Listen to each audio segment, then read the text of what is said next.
আসসালামু আলাইকুম সবাইকে বিডি অ্যাক্সুস্ট ইউটিউব চ্যানেলে স্বাগতম। আজকের এই ভিডিওতে আমি আপনাদেরকে দেখাবো কিভাবে আপনারা আপনাদের ওয়েবমেল জিমেল অ্যাকাউন্টের সাথে কানেক্ট করবেন এবং জিমেল অ্যাপ থেকে আপনি সরাসরি হচ্ছে আপনাদের ওয়েবমেলের যে মেসেজগুলো আসবে সেখানে আপনি রিপ্লাই দিতে পারবেন আপনার ওয়েবমেল থেকে। তো এর গত ২ ভিডিওতে আমি আপনাদেরকে দেখিয়েছিলাম কিভাবে ওয়েবমেল তৈরি করতে হয় এবং কিভাবে হচ্ছে আপনি ওয়েবমেলের মেসেজগুলো ফরওয়ার্ড করে আপনার জিমেল অ্যাকাউন্টে নিয়ে আসতে পারবেন। তো আজকের এই ভিডিওতে আমি আপনাদেরকে দেখাবো কিভাবে সেটি আপনি আপনার জিমেল অ্যাকাউন্টের সাথে কানেক্ট করবেন এবং জিমেল অ্যাকাউন্ট থেকে সরাসরি রিপ্লাই দিবেন। তো এর জন্য হচ্ছে প্রথম আমাদের সিপ্যানেলে লগ ইন হয়ে নেওয়া লাগবে। তো আমরা আমাদের সিপ্যানেলে লগ ইন হয়ে নিচ্ছি ক্লায়েন্ট এরিয়া থেকে।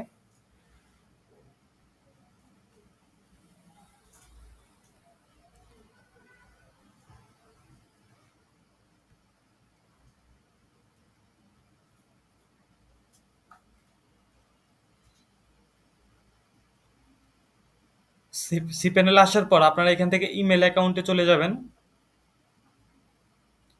এবং ইমেল অ্যাকাউন্ট থেকে আপনি যে ওয়েবমেলের কানেক্ট করবেন আপনার জিমেলের সাথে সেই ওয়েবমেলের চেক ইমেলে ক্লিক করবেন।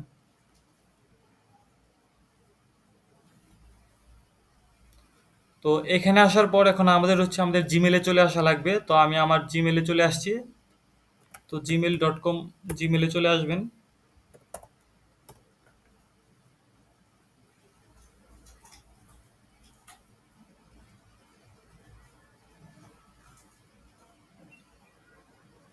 জিমেলে আসার পর এখানে দেখতে পাচ্ছেন ডানে হচ্ছে একটা গিয়ার আইকন আছে। তো আপনি এই গিয়ার আইকনে ক্লিক করে সেটিংয়ে চলে আসবেন। এখান থেকে সি অল সেটিংয়ে ক্লিক করবেন। এরপর এইখান থেকে হচ্ছে উপরে দেখেন একটা অপশন আছে অ্যাকাউন্ট অ্যান্ড ইম্পোর্ট, এটাতে ক্লিক করবেন। এই অ্যাকাউন্ট অ্যান্ড ইম্পোর্টের মধ্যে একটি অপশন পাবেন, সেটা হচ্ছে সেন্ড মেইলেস। ঠিক আছে, এটার মধ্যে দেখেন আরো একটি অপশন আছে অ্যাড অ্যানাদার ইমেল অ্যাড্রেস। তো আমরা এখানে এটা অ্যাড অ্যানাদার ইমেল অ্যাড্রেসে ক্লিক করব। তো আমাদের কাছে এরকম একটা পপ আপ উইন্ডো চলে আসবে। এখানে হচ্ছে আমাদের নাম দিব। এখানে আপনি হচ্ছে আপনার ডোমেনের নাম দিতে পারবেন। আর এই ডোমেনের নাম এখানে যেটা দিবেন সেটা দিয়ে হচ্ছে পরবর্তীতে আপনি আপনি যদি রিপ্লাই করেন জিমেল থেকে তো এই নামটাই শো করবে। তো এখানে হচ্ছে আপনি আপনাদের জিমেলের নামটাও দিতে পারেন, নিজের নামটাও দিতে পারেন, আপনার ইচ্ছা। তো আমি আমার ডোমেনের নামটা দিতেছি।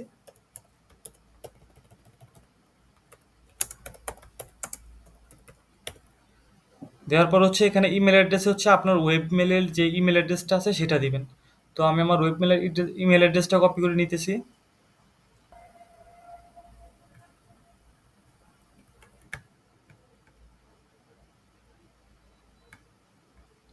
তো কপি করে নেওয়ার পর আমি এটা এখানে পেস্ট করে দিলাম।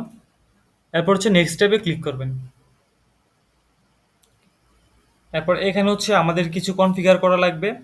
তো এই কনফিগার করার জন্য আমরা হচ্ছে আবার সি প্যানেলে চলে আসব, আগে যেখানে ছিলাম। এখানে আসার পর আমরা এখানে ডানে উপরে দেখবেন অ্যাকাউন্টের একটি অপশন আছে, এখানে ক্লিক করে কনফিগার মেল ক্লায়েন্ট অপশনে চলে আসবেন। এখান থেকে হচ্ছে আমরা একটু নিচে আসলেই এরকম একটা সিকিউর এসএসএল টিএল এর সেটিং পাবো। তো আমাদের এখান থেকে হচ্ছে কাজটা করা লাগবে। আবার নিচে আরেকটা অপশন আছে, এটা হচ্ছে নন এসএসএল। তো আমাদের যেহেতু এসএসএল ইনস্টল আছে এবং এসএসএল হচ্ছে সিকিউর থাকে, তো আমরা এটা নিয়ে কাজ করবো। এটা দেখেন রেকমেন্ডেডও দেখাচ্ছে ওরা। তো এখানে হচ্ছে আমাদের যা করা লাগবে, এখানে দেখেন এসএমটিপি সার্ভার, প্রথম হচ্ছে এসএমটিপি সার্ভার, এরপর হচ্ছে ইউজার নেম এবং এরপর হচ্ছে পাসওয়ার্ড। তো এখান থেকে দেখেন আমাদের এসএমটিপি সার্ভার যেটা, সেটা হচ্ছে আমাদের মেল ডট বিডিএক্সুস ডট এক্সওয়াইজেড। তো এই যে আউটগোয়িং সার্ভারে যেটা আছে সেটা। তো আমি এটা কপি করে নিতেছি, আমাদের এসএমটিপি সার্ভারেরটা। এটা কপি করে এই এসএমটিপি সার্ভারে আমি এটা এখানে পেস্ট করে দিব। এরপর হচ্ছে ইউজার নেম। তো এখানে দেখেন ইউজার নেমটাও লেখা আছে, যে ইউজার নেম হচ্ছে ridwan@bdxhoostguide.xyz। এটাও আমি কপি করে আমি হচ্ছে আমার ইউজার নেমে এটা পেস্ট করে দিব। এরপর হচ্ছে পাসওয়ার্ড। তো পাসওয়ার্ড তো আপনার হচ্ছে ওয়েবমেলের যে পাসওয়ার্ড সেটাই। তো এখানে হচ্ছে আপনারা আপনাদের পাসওয়ার্ডটা দিবেন। তো ইউজার নেম দেওয়া হয়ে গেলে এখন আমাদের হচ্ছে আমাদের যে ওয়েবমেল আছে সেই ওয়েবমেলের পাসওয়ার্ডটা এখানে দিতে হবে। তো আমি আমার ওয়েবমেলের পাসওয়ার্ডটা এখানে দিয়ে দিলাম। এবং এরপর আরও একটা অপশন আছে, সেটা হচ্ছে পর্ট। তো আমাদের এই পর্টটা পাবো হচ্ছে আমাদের এখানেই। এই দেখেন আমাদের পর্ট হচ্ছে সার্ভার পর্ট 465। তো আমাদের হচ্ছে এই পর্টটা চেঞ্জ করে এখানে আমাদের 465 দেওয়া লাগবে। তো আমরা এই ড্রপ ডাউনে ক্লিক করলে এই যেখানে 465 আছে এটাতে ক্লিক করব। ক্লিক করার পর এখান থেকে অ্যাড অ্যাকাউন্টে ক্লিক করব। তো আমাদের দেখেন একটা কনফার্মেশন মেল চলে গেছে হচ্ছে আমাদের ওয়েব মেলে। তো আমাদের এখন আমাদের ওয়েব মেল থেকে আমাদের এই আমাদের এই এটা আমাদের কনফার্ম করা লাগবে। তো আমি আমার ওয়েব মেলে চলে আসছি। তো ওয়েব মেলে একটু মেল আসতে ১-২ মিনিটের মতো একটু সময় লাগতে পারে। এটা আমাদের অপেক্ষা করা লাগবে। তো আমি ওয়েব মেলে আবারও লগইন হয়ে নিচ্ছি।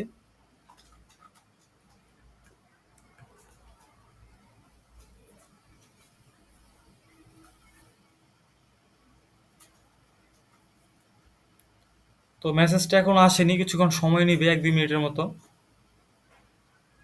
তো আমি কিছুক্ষণ অপেক্ষা করি।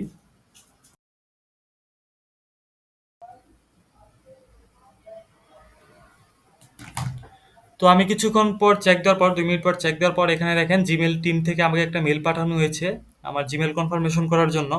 তো জিমেইল কনফার্মেশন করার জন্য ওই যে ওরা যে একটা লিঙ্ক দিয়েছে এই লিঙ্কে ক্লিক করলেই হবে। তো আমি লিঙ্কে ক্লিক করলাম। তো এখান থেকে আমি কনফার্মে ক্লিক করব।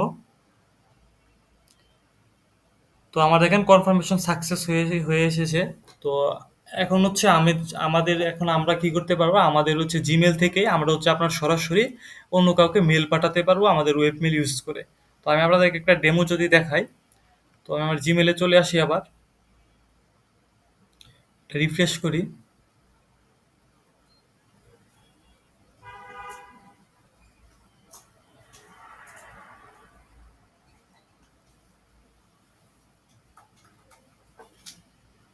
তো রিফ্রেশ করার পর এখানে দেখেন হচ্ছে আমাদের আমাদের ওয়েবমেলটা এখানে অ্যাড হয়ে গেছে। তো আপনারা যদি চান এটাকে ডিফল্ট হিসাবে রাখবেন, জিমেলের পরিবর্তে আপনি আপনার ওয়েবমেলটাকে ডিফল্ট হিসাবে ইউজ করবেন, তাহলে হচ্ছে আপনি এখান থেকে মেক ডিফল্টে ক্লিক করলেই হবে। আর ডিফল্ট ছাড়াও আপনি ইউজ করতে পারেন। তো আমি এটা দেখাই কিভাবে। তো আপনি এরপর কম্পোজে যদি ক্লিক করেন কাউকে মেল পাঠানোর জন্য, তো এখানে মনে করেন আমি আমারই একটা অ্যাকাউন্ট দিয়ে দিচ্ছি দেখানোর জন্য। তো আমি একটা মেল অ্যাড্রেস দিলাম, সাবজেক্টটা দিলাম।